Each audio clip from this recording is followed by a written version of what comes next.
What is up, everybody? Welcome to BAF, and it's a show with me and Gute himself. Yes, live from Virginia. Live from West Virginia.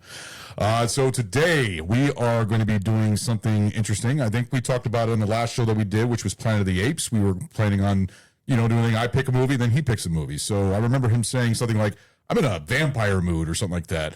So he picked a classic here that we're going to be doing. And it's actually my first time seeing it. I thought I saw this. So, but I watched a different version of it. So we're doing the Horror of Dracula, Hammer film with Christopher Lee. Goot kind of introduced me to this. So I ended up looking for it, and I ended up finding a version hosted by Sven Gule. That's how you say his name, right? Yeah. Yeah. You got it right. Which is funny because I'm wearing a shirt with a shirt from a House of a Thousand Corpses of a fake host, Dr. Wolfenstein. Yeah, so I that's why I felt like wearing the shirt. But yeah, I got to see this Sven Gule for the first time. He's kind of like a Bob Briggs. Yeah, I was talking. This guy, like he jumps on. He's got like a top hat. He's got like makeup around his eyes, and like his face is a little white. I'm not sure my screen in a second. Yeah, he's a very interesting, like cheesy, like horror, a host for movies, for horror movies, old classic. Yeah, there he is, right there, Sven Gule. Sven Gule. So yeah, he's been on since 1970, and he's on like a TV network, which is kind of fascinating. Because the first time I saw this guy, he was on the Last Drive-In show. Yeah, Last Drive-In show with Joe Bob Briggs, and like that's when I got to like see him and like see his old bit and what he's all about. And I was interested by it, but I'm not going out of my way to look for it. I prefer Joe's ways of like how just the passion he has to talk about a movie, and like the host or the guests he brings in and stuff like that. It's something else. Yeah, no, he was interesting to watch. I enjoyed him. Like I said, I actually I saw like the trailers of other shows he's doing, and I know he did a Creature from the Black Lagoon, which I actually want to watch because I remember our past episode, that great episode that you hosted for the Black and White series, and it was fun to watch. But the version I watched, like I said, it was just him basically interrupting throughout the movie, giving little tidbits about it and stuff like that, and little cheesiness, a lot of rubber chickens and weird stuff. So the reason why I picked this movie. Oh, go ahead. Sorry. We just did Nosferatu. Yes. And we did Planet of the Apes. He said to do a classic movie. So I was thinking about it, and I wanted to do a classic movie but still had its finger in the zeitgeist. Today's society, the zeitgeist, all that fun stuff. Yeah. And my brain went 3 years ago at Halloween Horror Nights at Universal Studios. There were masks of Christopher Lee's Dracula everywhere. Really? For sale. That's awesome. And I was like, people know about him? I was so excited. I almost bought one, but there's not enough stuff my luggage to bring it back. But I did buy one. I had it shipped to my house. I should have had it out, but it's packed up. Yeah, I'm surprised. Yeah, that's right. That would have been cool to see. So it's one of those old school masks. It was that picture, that best picture shot of him, like eyes, the shock. Yeah, his eyes were bloody and him hissing. Like it was that mask. It was for sale. I'm like, people know about him? It was a big deal. Yeah. So I was like, let's pick this movie. Yeah.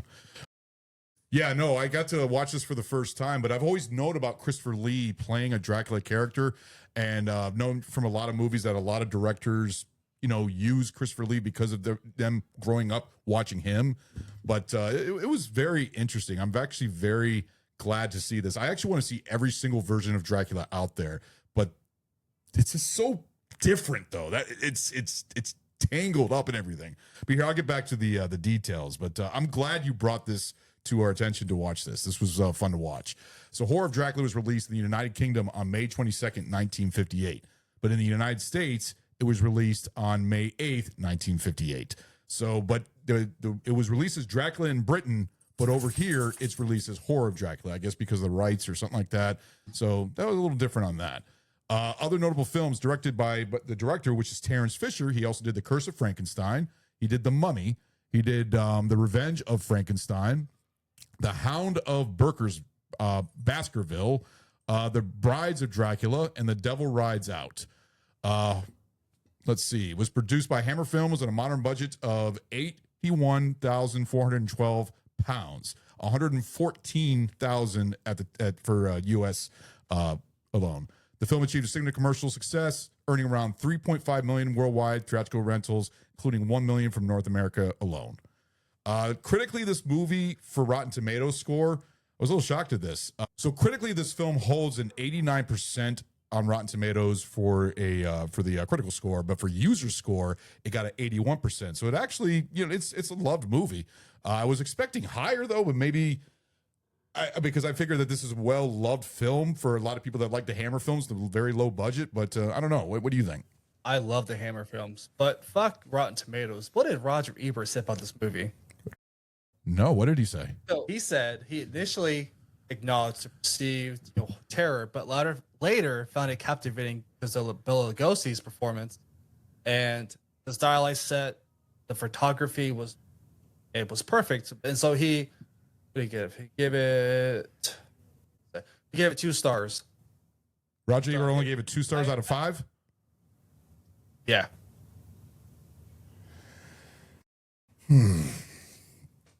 Okay, I see. That's kind of. I can't see this movie being 2 stars, especially for that time, because Christopher Lee's acting as Dracula was kind of fun, actually. And he was a very tall Dracula too. He was tall as shit because Christopher Lee is tall. 6'5". Yeah, he's like tall and menacing. Although I still can't understand the whole fucking librarian thing. But what aged the worst for me? Huh? That's like in my nitpicks. Like just like we can jump into it. Like it blows me away that Harker is set there to be the librarian, but yet we don't know why or how he knows about Dracula and he's trying to kill him. So imagine someone so awful at their job, he goes there to do that, and you have the decision to kill him. Yeah. For some stupid reason, their coffins are open, and he goes for the girl. Yeah.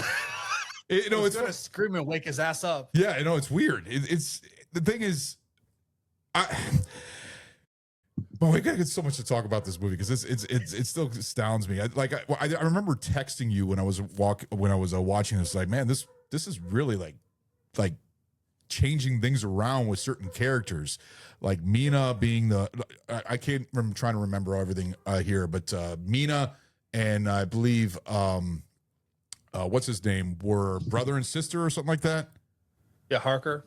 Harker were brother and sister. They weren't brother and sister. Wasn't Jonathan Harker and Mina lovers in the and just like Lucy, and it was all over the place and how they changed things around.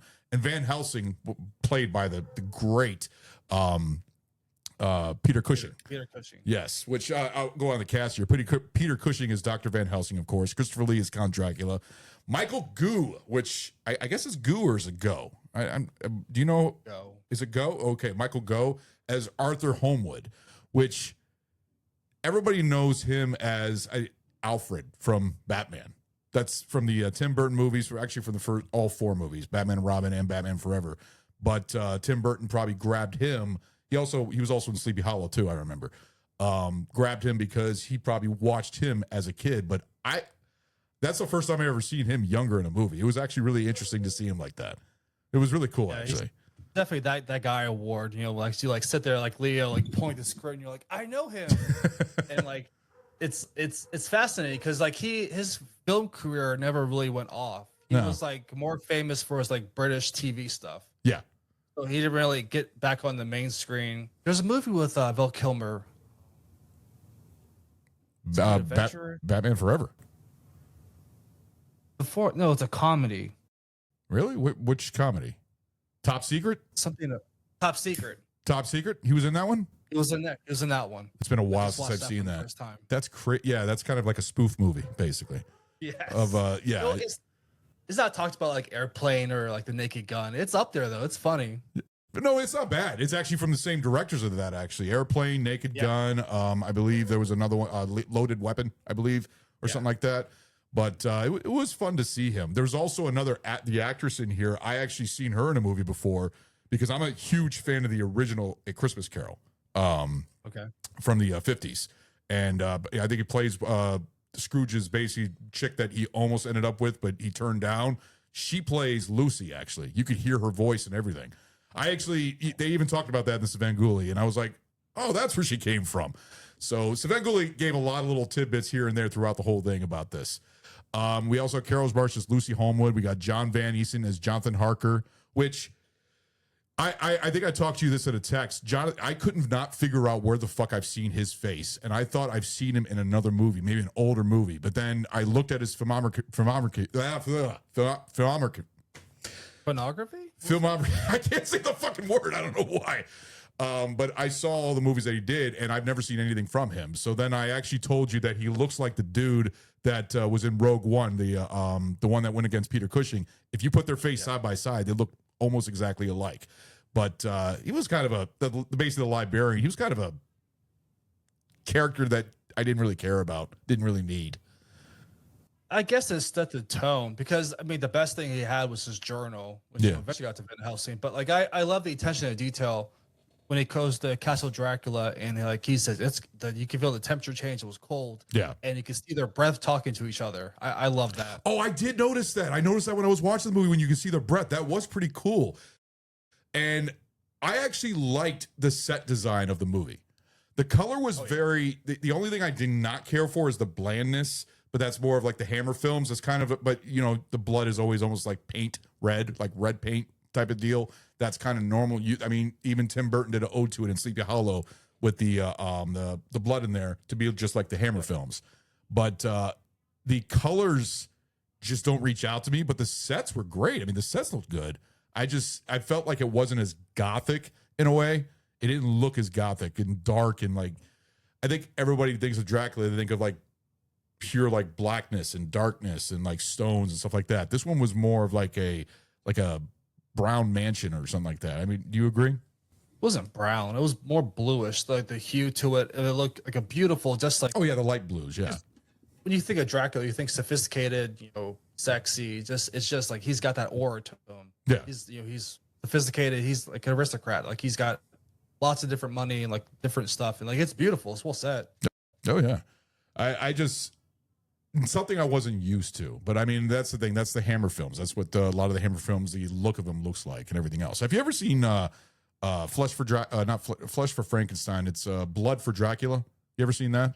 I've seen them all, dude. I love Hammer films. Like no. That's not a Hammer film. It's produced by Andy Warhol. Blood for Dracula and Flesh for Frankenstein. Not actually. You're gonna have to take a look at that. It's got that German actor that was in a lot of U-Bowl movies.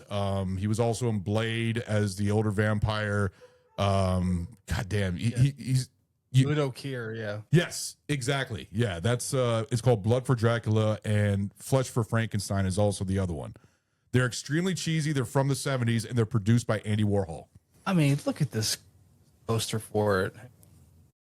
Oh, you got it. Yeah, go ahead and share it on the screen. That's really all my notes for that. So I'm good with all the notes. I mean, how could I take that seriously? How funny is that?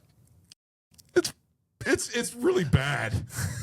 It goes into a lot of the it's almost like erotic stuff. Really, Flesh for Frankenstein. Yeah. Really, I mean, the TNA in both those movies, mainly on Flesh for Frankenstein, but it's still a different take on it. I actually would love you to watch it just to see what you think because you're into this Dracula or vampire phase. It's interesting. Udo Kier, is that how you say it? Yeah, he does a decent job as like almost like a German type of because I think he's a German accent and everything else. And I thought it was fun. It was from the 70s, it wasn't bad. But I will say this, I do like Christopher Lee. I think Christopher Lee does make a good Dracula. Although you barely hear him talk. He only talks for like the first part of the movie when he meets the librarian, when he meets Jonathan Harker. Then the rest of the movie is just stuff like that, the hisses and everything. But you see that nice iconic shot though, with his eyes bloodshot and everything. Yeah, for me, like I said this during Casino. I love the matchup, the pair up with Pesci and De Niro. Yeah, whenever they're in the movie together, it's just something special they have. And with Lee and Cushing, they were in 22 movies together, and was nearly 4 decades, and like they were such best friends, like just the chemistry they had working with each other. That's like my number one matchup right there. Okay, so did you ever hear about the movie that came out in the early 80s, which had him, Vincent Price, Christopher Lee, Peter Cushing, and there was another one in there. It was like a murder mystery type of thing in the 80s, a little bit of comedic in it. I was actually just looking it up because I've seen clips of it on TikTok and everything where basically Vincent Price is calling Christopher Lee a bitch. It's funny. But because they're kind of like battling and stuff like that inside this. I don't know if you ever heard of it, but it came out in the early 80s. So look up Vincent Price or look up thing and you'll House of the Long Shadows. There you go. That's it. Yeah. I've never seen it, but it makes me want to watch it because it's got all four of them together and it's all four friends basically together making a movie in the 80s. Have you ever seen that one? I'm surprised if you I've not. I am surprised. See, I figured that would have been a movie that you saw because you're such a big fan of these guys. Yeah. So it's like kind of a clue in a way. Exactly. That's exactly what it is. I've read all the things about it, but it's got all four of them and everything. So I kind of want to do a little something different with this. We kind of like spread out the movies, our fun things. Yeah. So like I want to do like different categories. So like, what's aged the best from this movie to you? What's aged the best? Yeah. Oh God, you're gonna have to let me think about that. How about you go first on that? So for me, it's Christopher Lee's performance. Like even with like minimal dialogue, he remains one of the most iconic portrayals of Dracula. The character, like his physical commanding screen presence, those intense eyes. Like poor guy had to wear contacts. He was nearly blind. Yeah. At the end of the movie where he falls into the grave, they cut that part out. Man, I kind of want to see that part now, just to see him fall in there. But I mean, that's aged the best. I mean, Peter Cushing's Van Helsing. That's what I was about to say. Van Helsing. I actually really, really enjoyed Peter Cushing. He was actually my favorite in this movie. I've always loved him as Grand Moff Tarkin, in Star Wars. A lot of people know him as that. But seeing him in a different role like this and as Van Helsing, he's perfect, especially when they're in that the pub. I really enjoyed that scene when they're in the pub and they're talking everything and the whole looking at the garlic. It was a very different take on the character, but it fit. I really enjoyed his acting in that role. His with the British voice and everything. It worked out for me. I really enjoyed Peter Cushing as Van Helsing. I think that aged really well. Yeah. So for me, it's also the themes and like repression, desire. Mm-hmm. Just like like with him having like that there's like I guess his first wife and like them that they're not really explaining it. They're just keeping it bleak. Like I know they had the stuff with Stoker's, changing of that movie. Like, as you said on the phone talking to me, like they didn't have like werewolves, the bat stuff, and just all the different things we're used to with, Stoker's edition. I think they did a good job with the pacing. They kept it a sharp 82 minutes for this. So I thought they did a good job in like trying to like have their own take on the character and just going with it. Yeah. Which is something that's common in Hollywood is that they when they ever adapt anything, do a adaptation of a book or anything like that, they change things around for the movie. It's funny because Dracula has probably been adapted. I remember I did this number on the Bram Stoker's Dracula episode that we did a couple years ago. A great fun episode, even though the guys apparently it ruined them. They ruined it, them watching it. They said after they watched this movie, they didn't care for it anymore. And it was my fault. But I remember I said some type of number of how many movies have been done with Dracula. And I think it's like over 20 or something like that. There's so many. There's so many movies on the Dracula character. And I think the ones that are most common known is Bela Lugosi, of course. Bram Stoker's Dracula with Gary Oldman. But I will say Christopher Lee is talked about as Dracula a lot. And he really does have that presence of Dracula. So, especially being a tall man. And I didn't realize how tall he was. I mean, I've seen him as he's been in so many movies, a lot of Tim Burton movies. Tim Burton always loved using him. He was great as Saruman in Lord of the Rings. But I think his role, you're right. I agree with you. His presence as Dracula has aged really well. His look, I think he's got the look of Dracula, the slick hair and everything else. More of a I wouldn't say romanticizing of him. I don't know. You see it's more romanticizing of him? I think it was trying to portray to like the audience as sexy. Yeah, he was like a different, like more charming kind of. You definitely see the charming in the beginning. So So that sign, I looked this up. There's a Latin sign above the fireplace. Mm-hmm. It says Fidelis et Mortem. Okay. Which making this, it gives a sense of Dracula's family motto. It talks about how it's so Fidelis et Mortem is Latin. It means faithful even unto death. Faithful. Or faithful to the end. No, faithful even unto death. Faithful even unto death. Okay, I like that.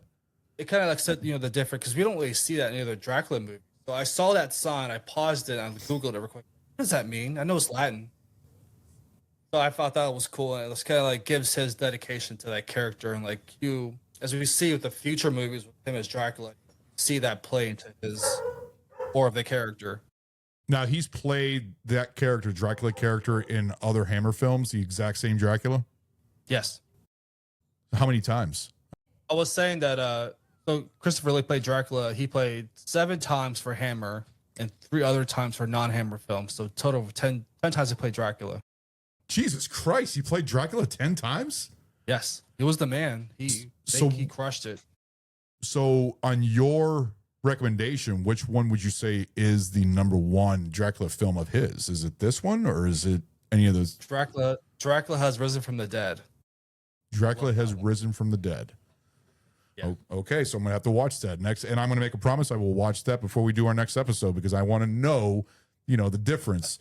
So I gotta get a hold of that. So do me a favor, text that to my phone right now so I can look it up, and I will watch it, because now I want to see, because I didn't know he did 10 fucking films. Like, that's kind of shocking. Yeah. I thought maybe like 2 or 3, but not 10.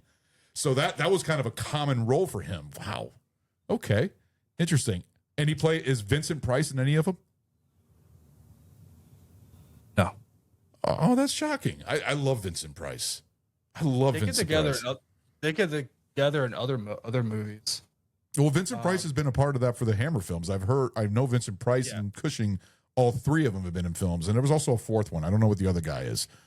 But that's interesting. What's aged the worst? What's aged the worst? The fucking coffin? I don't like the coffin. I'm sorry. The coffin, I don't know what it was, but it just seemed like when I saw the coffin, it just said Dracula on it, and the whole rectangular thing that looks like a fucking label that would be on an office door or something like that. It just didn't work for me. I didn't like that. Let me see what also aged worse. The coach scene. Go ahead. Another nitpick. Where does the blood come from? What do you mean? Where's you have Dracula, and all of a sudden blood gets splattered on top of it. Whose blood is that? I think they did that for just effect. I think they just did that just to be like, oh, this is a vampire. There's gonna be blood around it. Blood. So I mean, they just probably put it on there. It's probably just for effect. It really isn't that gory of a movie. There's scenes of him biting, the neck and everything else, his eyes. The ending was probably the most bloodiest that you've seen, but not a truly gory movie in any opinion. I'm still trying to think what other age worse. The riding the coach scene was not that good. When you see them riding on the coach, you could tell how fake that was. It just didn't work for me. And then there was another thing that seeing Dracula run and dig a grave, that was weird. I like, he was like digging a grave. I've never seen Dracula dig a grave and run like he's running. Usually you see Dracula, it's like slow and, intimidating, stuff like that. But you see him running. It was weird to see that. That didn't age well for me. I don't know. Didn't work for me. So there's things I didn't like. And those are just little small things here and there, but also I think I told you the colors and everything else. So, but I love the set designs. Just I felt like it wasn't as gothic as I would want it to be. I would have liked a little bit more gothic, but like I said, the Hammer films are more of that type of tone. So for my Tom Cruise, best running award, who do you think he would give that award to? With with Van Helsing running him chasing each other. It made me laugh. I was actually chuckling when I saw it, seeing him chase Christopher Lee in that, like, I think the front of the castle or something like that. Yeah. But because it's sunlight, the sun's coming up. Yeah. I don't know what the heck happened. I'm sure I'm sure if they had the budget, because like we brought up and we talked about before, is the whole thing that they didn't have bats and wolves is because they didn't have the budget. So I think what they wanted to do is have him like as a bat trying to fly to the castle, or maybe a wolf like running to the castle or something like that. But it was weird. Tom Cruise aboard. That's fucking great. Weird seeing him run like that. I didn't know Christopher Lee could run that fast. I honestly, God, I would give to Peter Cushing. That man was booking it. I think he could run like a 4-4 the combo. He'd be a running back of the Lions. Oh, that's fucking great. Oh yeah. So for me, it's like definitely what aged the worst is the budget limitations. Yeah. Just the lack of Dracula screen time. That does drive me crazy when like even Beetlejuice now, he's in the same amount of time as he was in the first movie. Give me more Beetlejuice. It's just drives me crazy. What is the running amount of time that Christopher Lee is in this movie? 10 minutes? Is it only 10 minutes? Really? Fuck, yeah, that's a whole lot different from all the other ones. Are you a fan of Bela Lugosi's original Dracula? I have respect for it and I do appreciate it. And like I love how Universal they put together this stuff. Yeah. And for him and like what he had to work with, I thought he did a fantastic job. And it was perfect for that time capsule moment, for that time period, 1938, I think it was. Yeah. Just to have that, like it, I'm jealous. I wish I'd go back in time just to see people's reactions, watch that movie then and be like, man, this was shit. Yeah, because that was the first ever really like, well, no, was Nosferatu? Nosferatu was the first one. But that was more of like a rat type of, fuck, I love that movie. I love the original was fun. That was such, by the way, check out that review. Me and Gute did a great review on the brand new version of Nosferatu, but we also touched a little bit on the original also. But yes, going back in time to see, because the Wolfman, Dracula, the Mummy, Frankenstein, all four of those films, and there's more. He's a creature from the Black Lagoon. Just seeing people respond to seeing that on the screen because they've never seen that before, that would have been really awesome to see. But then you got the British take on it with the Hammer films because that's more of the British side, and that goes more into like the cheese territory. I wouldn't say. Would you say this is scary? Because do you think this scared people? Not for today's modern society. No, not today's, but even back then when they first came out, do you think they scared people? Oh yeah. Okay. See, I don't know. I guess to me, it's not as scary. Like I could see the Bela Lugosi Dracula being scary because you see that scene with the crypt and everything else, that beautiful background and backdrop, even the black and white. Is he black and white? Yeah. That's what I'm saying. I almost want to turn the color off my TV on a Hammer film and watch this in black and white and see if it makes it any better. Because you could do that. I mean, you could just turn the color off, make it black and white.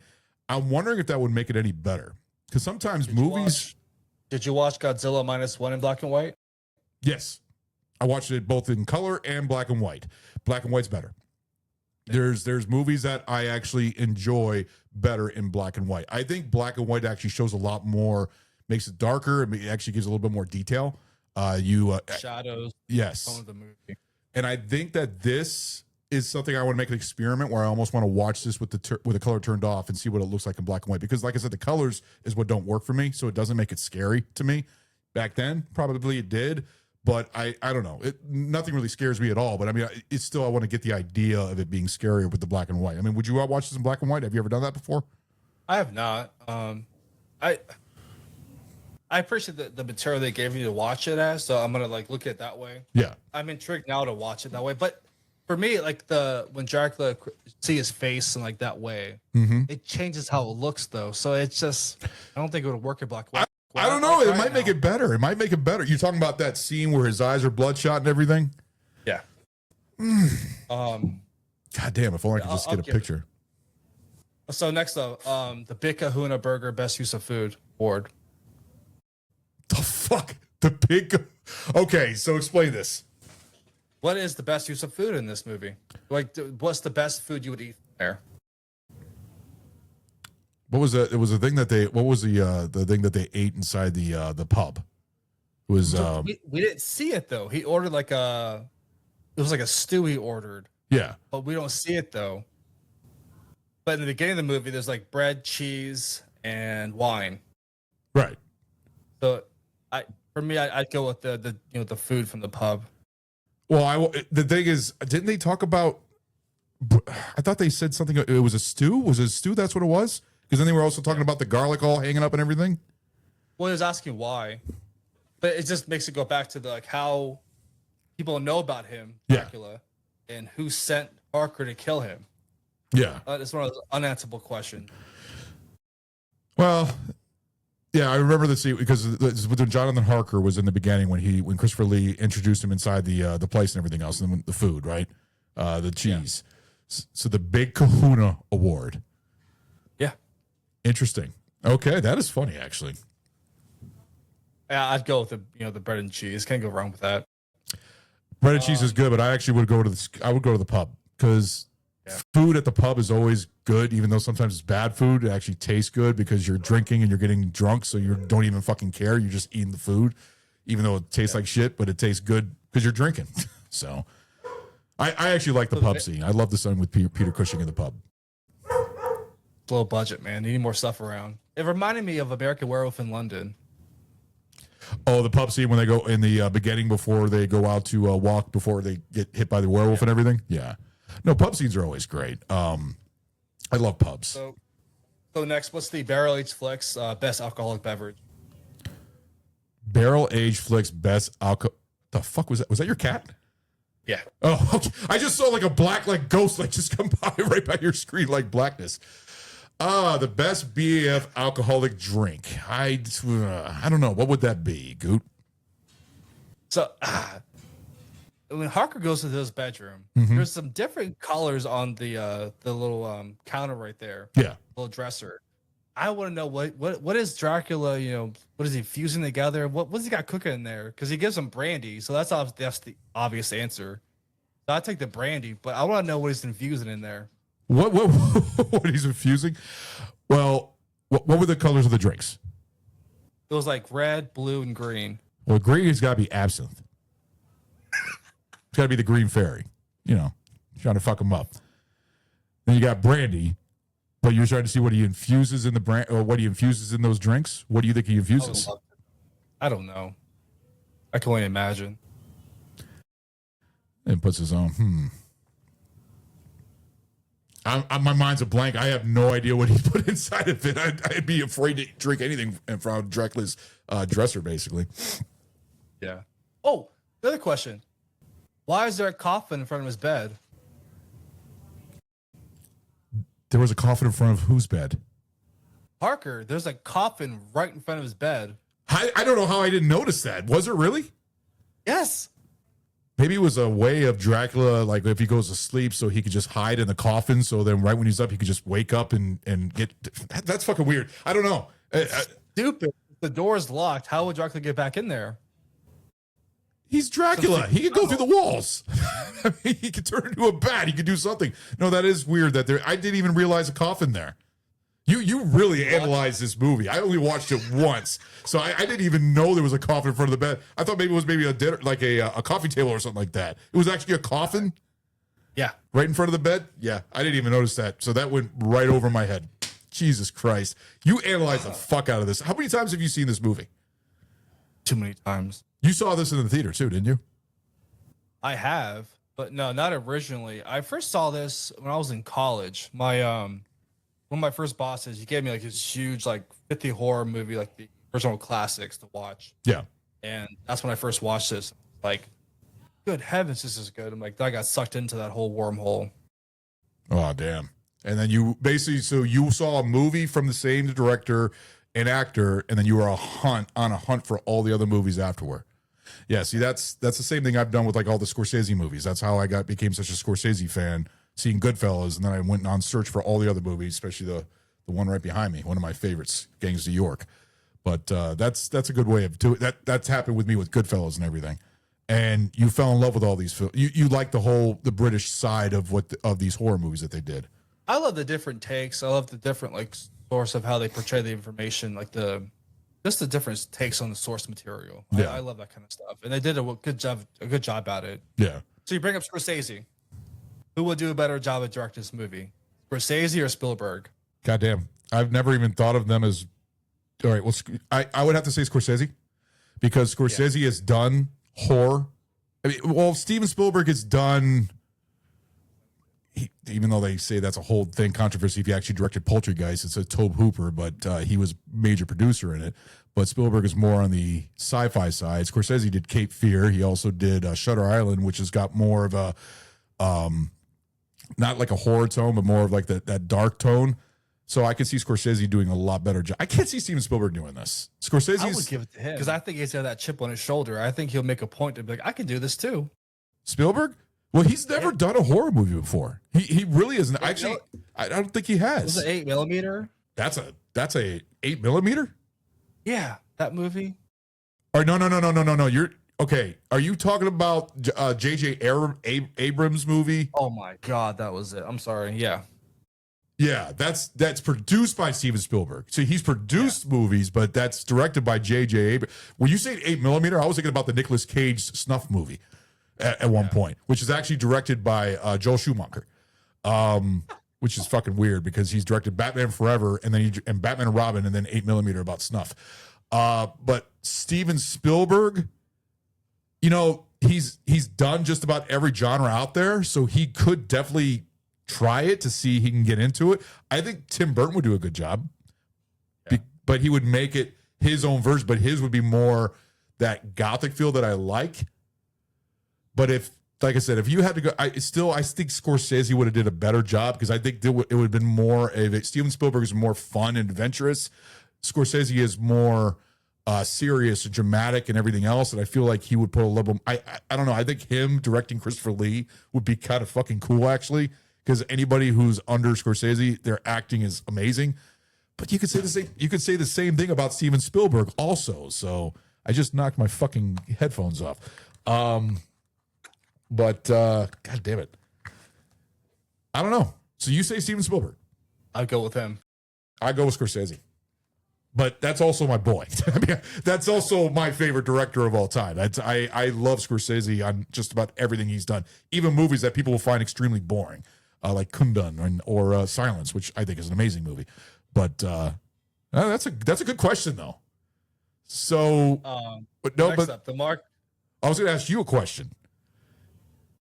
Side of those two directors, who would you rather see if you were to see a remake of this movie? Although we hate our remakes, but still, without Christopher Lee, could you see anybody else playing Christopher Lee's role and like a taller actor? So casting, what if? Daniel Day-Lewis. No, I'd go Chris Hemsworth.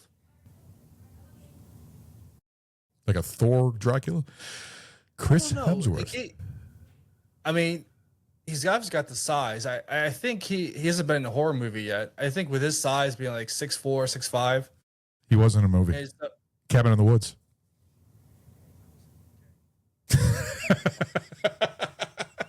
He was. That's a horror movie. Well, horror comedy. But him as like the bad guy or like, you know, that character, I think he could definitely pull that off.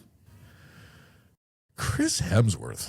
I mean, he'd be a very hulking Dracula, like a big Dracula. Well, no, he's got a skinny build when he doesn't work out. He's got a skinny build, so that would be interesting. And he's got the British voice, so that I could see that. I would go with voice. The what? He's Australian. Jesus Christ, I'm an idiot. Yeah, you're right. He is Australian. But I'm sure there's a lot of Australians that play British voices in movies, so it could have worked. He could pull it off. Yeah. Daniel Day-Lewis. See, that's why I think Daniel Day-Lewis. Because he's tall, lanky. I think he would be a good I think he would work because he's tall and him under Scorsese, that makes it even better. But that will never fucking happen. That's just us fantasizing about something that we will never be directed. So, but yeah, good question though. All right, well, sorry, you were about to say another category. Go ahead. I'll pivot off that. What's the Mark Ruffalo overacting award? Who in this movie went to like an 11 and really overacted? Michael Gou. Yeah, that scene where his daughter's getting like stabbed and like he's like having an orgasm in the corner. He doesn't know how to act. Yeah. Inside, yeah. Which is funny with the vampire chick chased with the little girl in the woods and everything else, and wanted to play. I thought that was kind of interesting, but I would completely agree with his overacting. He didn't do it for me. It was cool to see him, but he didn't do it for me. I didn't really care for his character. He played Arthur Homewood. Yes. Arthur Homewood, yes. I wasn't expecting that. I agree with you on the overacting. So, wait a minute. What movies do you think he's overacted in? Mark Ruffalo. Whatever. Ruffalo? Yeah. That was just being funny. No, I'm just curious because you're saying that's an award. I want to know what movies you think he's overacted in because I think he's everything he's been in. I just saw a movie that he really overacted in, so I could agree with you on that, called Mickey 17. I don't know if you've seen that one yet. He plays almost like a political guy in that, and he does more of like a Trump impersonation because he despises Trump. So he does a Trump. Oh yeah, if you watch it, you'll see what he's doing. He's like trying to talk like Trump in that movie. Mickey 17 was decent. It was actually an interesting movie. It's directed by the same guy who did Parasite and Snowpiercer, but there was another movie he did with Emily Blunt or something like that, where it's almost like a Frankenstein thing. It's got Willem Dafoe in it. It just Poor Things. It came out last year. I think it won Best Actress or something like that. Emily Blunt, if I'm saying the right. No, Emma Stone. Is it Emma Stone? Yeah, Emma Stone. Sorry, I get them mixed up. But no, that's a good category for overacting because there has been a lot of movies. I don't think nobody likes his Hulk. I actually see so many people troll him for how they do not like his Hulk. They actually go like Eric Bana's Hulk. Like people are wanting Eric Bana to be Hulk again.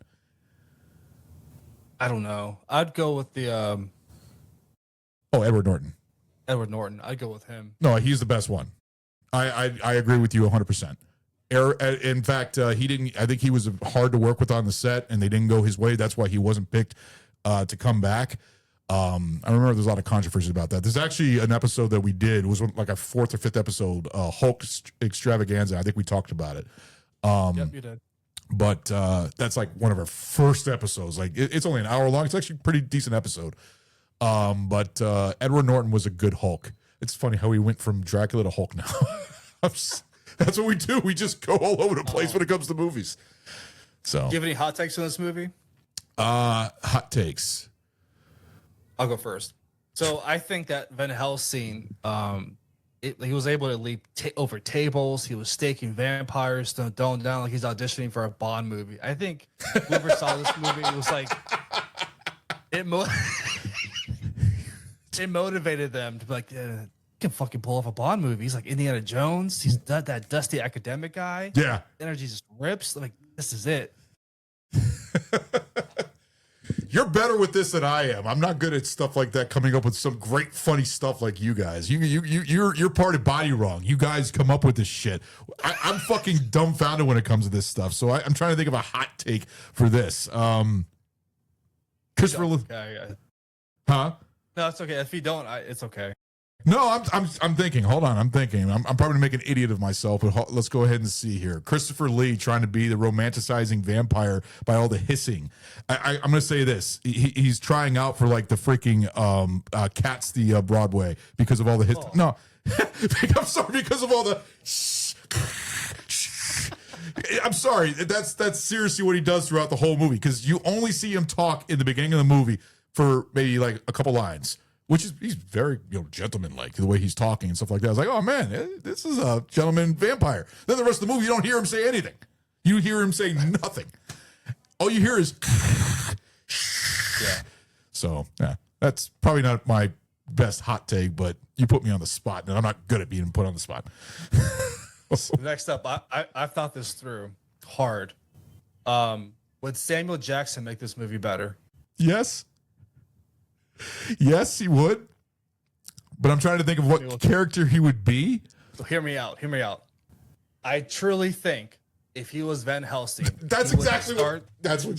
He would start the entire MonsterVerse, the whole dark MonsterVerse. He could bring that back. All you gotta do is have him in that character, a leading role, thank God.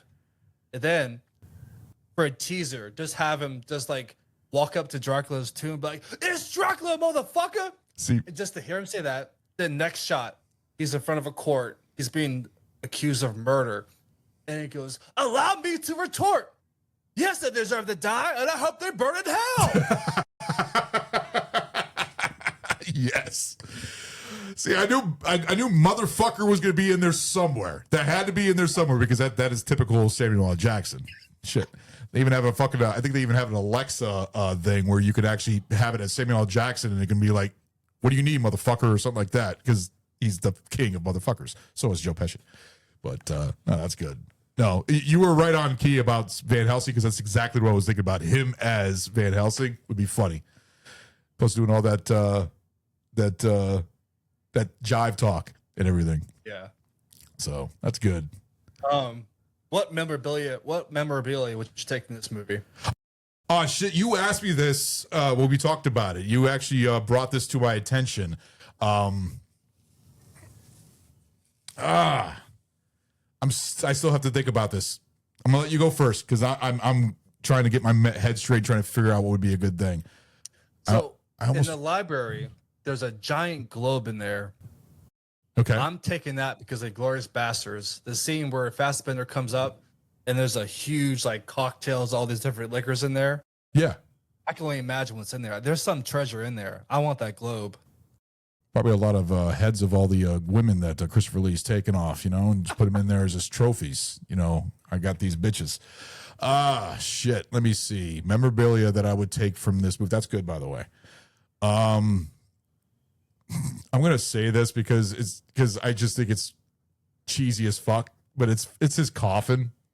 His coffin is just, it's so plain, and so the name on it just gets to me so much. So I'd have to say his coffin. I would love to have that, just that simple gray that they have. Yeah, that's probably it. This coffin. All right. So my last question: what is your double feature with this movie? So you watch this? Yeah, I already got this one. That. Yeah, I already got this one. And people are probably gonna say, "You want me to go first? Or you got it." The first, hit me with it. All right. I think you already know about this because I'm a big fan of Ed Wood, so I'm going to go with this being as cheesy. I'm going to go with Plan 9 from Outer Space and Horror of Dracula because you got to love Bela Lugosi in that little small scene in Plan 9 from Outer Space because he's Dracula right there, and also the cheesiness. And it's kind of a remake. It's kind of a ode to the sci-fi movies that Ed Wood likes, like Forbidden Planet and everything else, but sci-fi and horror mix. That would be my duplex movie right there. Plan 9 from Outer Space. That's not bad. I appreciate that. I would go Wicker Man, the original Wicker Man with Christopher Lee in it. So I watched Horror of Dracula first, yeah, and then watch Wicker Man because I just watch that that slow dread, that slow burn, and then at the end, just seeing Christopher Lee just dancing. Yeah, you were talking about that. I remember that. Oh man, you wouldn't go for you've seen the remake with Nicolas Cage, right? Yeah, oh yeah. I like that one too. I like it. His famous little scream with the bees and everything. Oh man, Christopher Lee just dancing.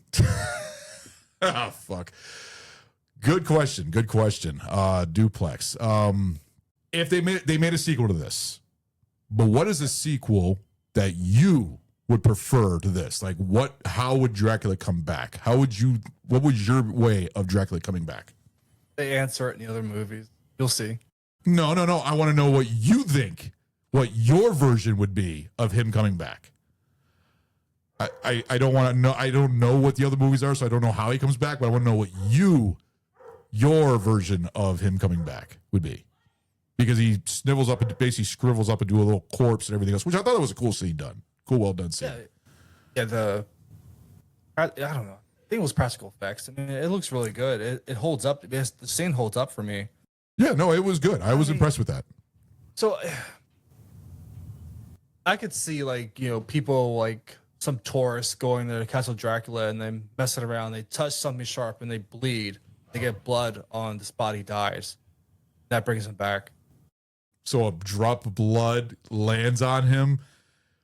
Why have I seen that before? Like that's in another. Oh, that's Hellraiser.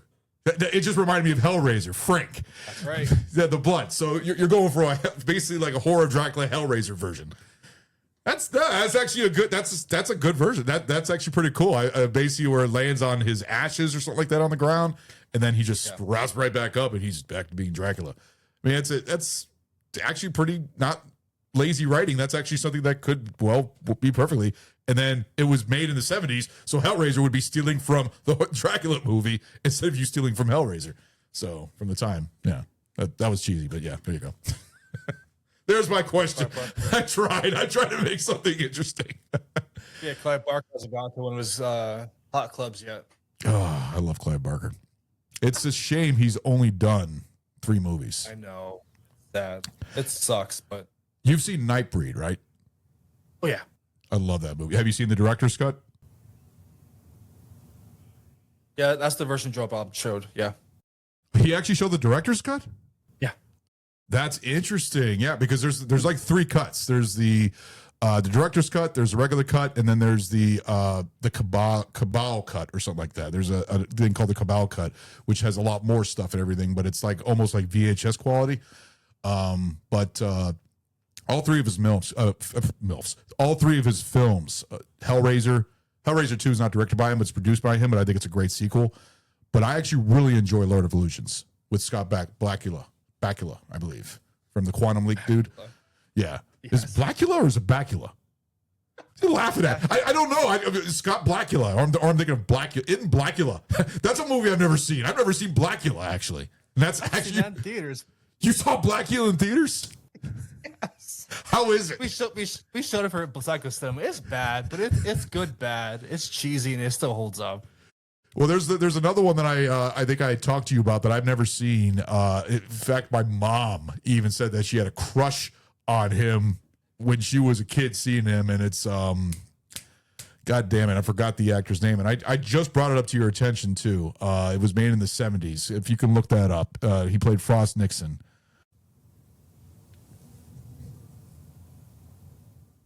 Wow, you can actually see that on the screen. Yeah. But it's from 70s Dracula, Frank Langella. And I figured that you would have saw that, but I've never seen it. But I know that's a popular version, too, from the 70s. Interesting. Yeah. So you're on this whole Dracula vampire phase. I feel like you need to watch that movie and give it a critique of it because you enjoy doing that. I would love to get your input on that one, too. Just like you need to see Blood for Dracula. Which I do own that film. I actually own that on Blu-ray. I own the collector's edition of both of them. And it's actually got the Flesh for Frankenstein is actually got the 3D version because it's actually in 3D. So it came with like the blue red glasses to watch it. So yeah, a lot of nudity in that one. So other things about this book. Oh, go ahead. I'm sorry. That was all my questions. You can take it here. We're going to no Pine reviews. Yeah, no, I think we with all these categories. Actually, this was a fun little take on it. I actually want you to do this for future episodes, even for stuff that I host. I would like you to just come up with things because Ron here is simple mind. I can't think of this shit, so I let Gute take care of it. So, but then it puts me on the spot to the point where it's like, oh wow, I feel like a dumbass right now. I can't think of a fucking simple answer, but. Yeah, no, let's go ahead and go to our pint reviews. And this was very hard for me to do because I was struggling with what I was going to give this. So do you want me to go first or would you like to go first? Okay. Go first, I'll take it home. All right. Pint reviews for Horror of Dracula. First time watching it. Like I said, this was a virgin. I was a virgin of this movie. I thought I did see it, but no, I didn't. I've seen Christopher Lee horror movies before, but younger when I was a kid, and I just don't really remember all that much. But I've always known Christopher Lee. Christopher Lee has been in so many movies that a lot of directors. Joe Dante has used Christopher Lee. He used him in Gremlins 2, The New Batch, where he played the doctor. You remember him that? Yeah. And then Tim Burton's used him in so many movies. He's been Count Dooku from Star Wars. You know, a lot of people hate the name, but you know what? I don't mind the prequels, and I like him actually. And he was fun for that character. George Lucas liked using him. But for this movie, this is what his staple is from Dracula. And from my first watching of it, I thought he was great. I thought he was a good Dracula. Not as vocal. Like I said, it was more, noises and stuff like that. More of like the presence of him was great. Him being tall, him him being very gentlemanlike at the beginning when he's introducing Jonathan Harker inside, being the librarian and stuff like that. I really enjoyed him speaking, seeing him in a younger way. I thought he was a great Dracula. I thought that the enjoyment of seeing him, the cheesiness. Peter Cushing, though, was my more favorite, though. I enjoyed seeing Peter Cushing as Van Helsing. I thought that he fit perfectly for the Van Helsing character. Wasn't a fan of Michael Gute. Wasn't even a fan of the guy who played Jonathan Harker. Really, none of the other cast really reached out to me. It was mainly the main two right there, Peter Cushing and Christopher Lee. But like I said, I enjoyed this. I enjoy cheesy films. I enjoy historical. This is historical to watch because, this is something that these actors are remembered for. This is what Christopher Lee is remembered for. So I would enjoy, my enjoyment for this is going to be, I will give this a 3.5, which I think fits for because I would take Bela Lugosi over this. I think Bela Lugosi is the classic first Dracula. I enjoyed him. Yes, I enjoy Gary Oldman. I enjoy Skarsgård as Eve the Nosferatu, a Dracula character. But Christopher Lee did a good job. He was great to watch. Would I watch this again? Yes, I'd watch this again. I'd actually show this to my kids, see what they think. They might find it boring because there are some slow parts in this movie that get a lot of. It's a very dialogue-ridden movie for a Dracula movie. It's a lot of dialogue between 2-3 characters. The wife, Peter Cushing, Michael Gute. It's a lot of them sitting in the room talking. Not something that you would, but there was a lot of that, and also the original Dracula from the Bela Lugosi version too. But 3.5 for an enjoyment. Critical. The special effects were good. I wish they had a bigger budget. It would have been nice if they had a bigger budget so they can, do what they wanted to do. I thought the coach scene was kind of cheesy. It was you could see how it was just them riding on something and not actually riding. Seeing Dracula run was funny. It made me laugh. And Peter Cushing running too. And then seeing him dig. Like he was digging. He was actually doing all that digging and everything. It's like, why is Dracula digging graves here? This doesn't make sense to me. The direction was interesting. It was very, like I said, this is that I want to see all the other films. I want to see the Frankenstein ones. I want to see all those other ones so I can get an idea of all these. I think Terrence Fisher, I think we talked about the director. Yeah. Was Terrence Fisher? Yeah. So critically, the colors of this movie aren't that good to me. I wish it was a little bit more darker, but the set design I really enjoyed. The costumes were great. It seemed like it did feel like a British play at some times. Did you ever feel it that way? Like almost like a British play? Oh yeah. I'll go into it my part. But yeah, I think they nailed it for what they were trying to do. Yeah. Trying to keep it a short 82-minute short film. They hit what they wanted to hit. Do you like short films though? Do you like them being that short? Do you think it needed a little bit more, or do you felt like it could have been shorter? I mean, do you think I thought it was well paced? You think it was perfectly paced? Okay, yeah. I would say that it could have been shorter. I could have seen this movie being maybe like 78 minutes, 76 minutes. There was a couple scenes that just dragged a little bit here and there. Like I said, the dialogue scenes and everything. But the acting was great. I thought Peter Cushing was great to watch. I really enjoyed seeing him in a different role because I'm not used to seeing him. I'm so used to him as Grand Moff Tarkin. So seeing him as Van Helsing, it was cool to watch. So critically, I would probably give this, I'll give the same as enjoyment, 3.5. I'll give it a 3.5. It's not a bad movie. It's cheesy, but it's of the time. It's also from England. It's not a USA film, so it's a different form of direction and everything. But they did well. It's an interesting take on the story. It does confuse me a little bit of how the characters, because you're so used to those characters being, what they were, and then when you're seeing them like switched around and then brother and sister, it's like, what the fuck is going on here? I'm trying to get used to it. I'm not used to that name being that, and Jonathan Harker dying already in the film. He's the main character in the. That changes a lot, but it's interesting to see that take. So yeah, I'll give it a 3.5, 3.5. So there's my review. Sounds good. All right. So enjoyment wise, I'd give this a 4. I love watching. It's one of my yearly watches. I love watching this movie once a year. You got that tradition. I had my son watch it for the first time. He's 8 years old, and he had some questions, but I could tell he liked the movie. Okay. But yeah, every time I watch this movie, I can find something new, and I love that kind of stuff. Where I can look more in the background to see what's back there, and like I can just catch more of what's going on in the background. But yeah, as you were saying, this is a bold reimagining of Bram Stoker's iconic vampire tale. Yes. I feel like it doesn't waste your time. They try to reduce it down. I get there's some scenes, but I feel like it's setting up the next scene and trying to get to the next bigger puzzle. Just small little puzzle pieces that are just trying to build a bigger piece. Right. I think Christopher Lee, even though he doesn't talk enough, he's magnetic, he's charming, and menace. It's his physical presence and like his piercing stare do most of the work. It is effective. He doesn't seduce you with words, but dominates with his pure animalistic energy. That's why I'm hissing. Like I don't know. It just caught people different. They did a double take. Like, what's this all about? Van Helsing, just the complete opposite. We have that young, just that compelling iterations of this character. He's intelligent. He's got an urgency to him, and like he wants to do business, and like he's ready to fucking kill. Yeah.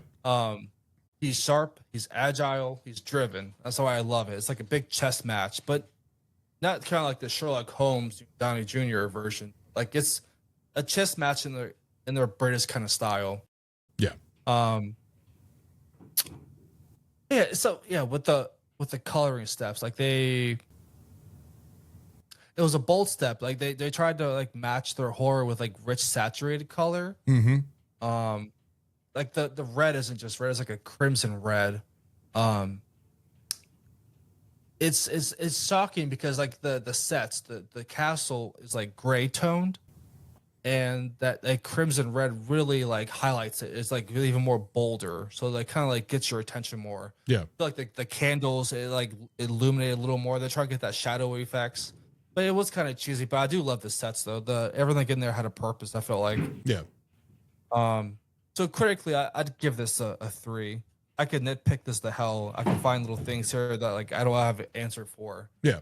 But I will give it credit. Like it still has a finger in the zeitgeist. It really did cause it like a shift in horror cinema. Because oftentimes, like you were saying before, like Dracula's adaptations were shattering, restrained, and the Universal classics.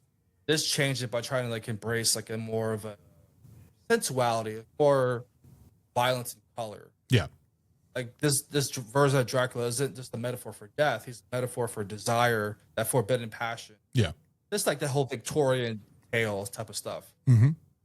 I mean, of course, it's not budget or it's not perfect. There was a budget, issues. But just when we look at the whole like the landscape of the landscape of vampire movies, I feel like they really tried to do something else with this Christopher Lee bringing a different like tone to that character. I thought he did a good job. Just Van Helsing's character, he did a good job as well. So why would you want to watch this movie?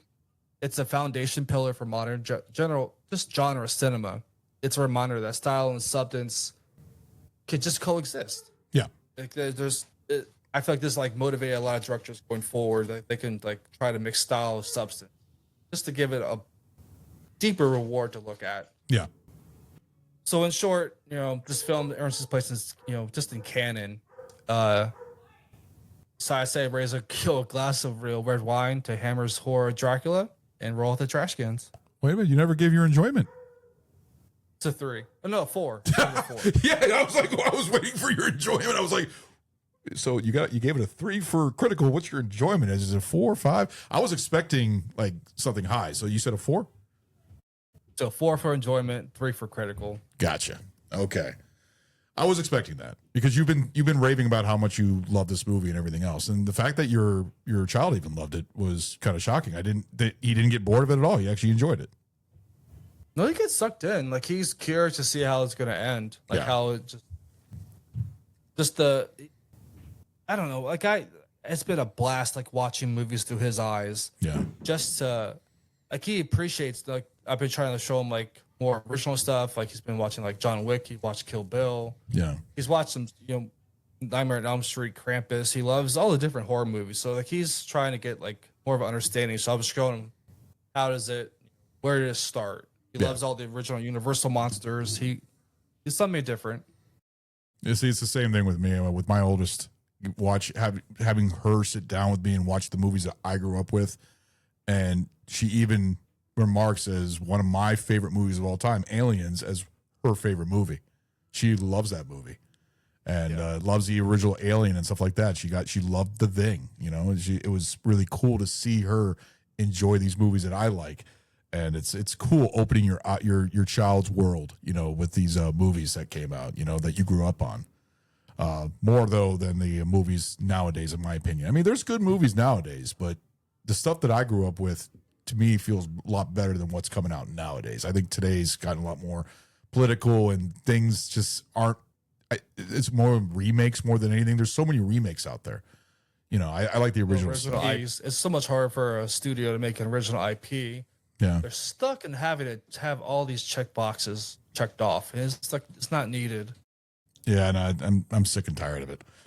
So that's the end of our episode. I will say this was fun. Thank you for introducing me to this movie. I'm so glad that we did it. I do definitely want to try another classic movie again, and I will try and think of one because I think it's fun to do. Me and Good also do the new movies that come out every now and then and stuff like that. But I think that Planet of the Apes and Horror of Dracula turned out to be pretty fun episodes. I like these, so I hope you could. Caligula? Huh? You mentioned before. I mentioned to you. You didn't text back, so I didn't know if you wanted to do it or not. I would be totally up to doing Caligula on the. Let's do it. Oh, did you? Okay, for some reason I don't remember getting that text. All right, so I guess that's gonna be our next episode, and it's gonna be a different version of Caligula because I've actually seen all of them. I've seen all the versions. So they have a brand new version that was released, I believe, last year. I think it was released in 2024. 6 months ago. Yeah, and it's basically completely redone, brand new footage from start to end, all the alternate footage, and they took out a lot of shit. They took out all the hardcore porn sex because there was a lot of controversy. I know all the history. I've watched so many documentaries on it and stuff like that, but it's a completely rebranded new Caligula film, and I watched it and I actually thought it was actually pretty well done. There are scenes that still drag and everything else, but I think that'd be a great review. So let's do Caligula. I believe what is it called? Caligula. Director's cut. I don't know. I think it's the ultimate cut. The ultimate cut. Yes, Caligula Ultimate Cut. I remember I pre-ordered it. I have it, and that would be fun to do. So that will be our next episode. We had a special showing for that for Psycho Cinema, but I saw that in the big screen. See, I'm jealous of that. I would have loved to see that on the big screen. And it's really cool because they redid the score and everything. They made a more modern score to it, which I actually own because it came with my Blu-ray and everything. And it's actually pretty different seeing it and everything, and the alternate footage. But it's got fucking Peter O'Toole in it. Peter O'Toole is a great classic actor. Lawrence of Arabia and everything else. And then of course Malcolm McDowell. I mean, who cannot love Malcolm McDowell? So yeah, no, I'm game. Let's do that. All right. So our next episode is going to be Ultimate Cut of Caligula. I am going to enjoy the fun. This is going to be a fun one. I'm looking forward to it. All right, guys. Well, this is the end of our episode. I hope you guys please press that notification bar and please like this video. Me and Goot like doing these little episodes here and there, and it's always fun hanging out with Goot and talking about movies. So, and I'm really curious about your categories for Caligula. I'm looking forward to that. So, all right, guys, we're going to sign off. See you all later.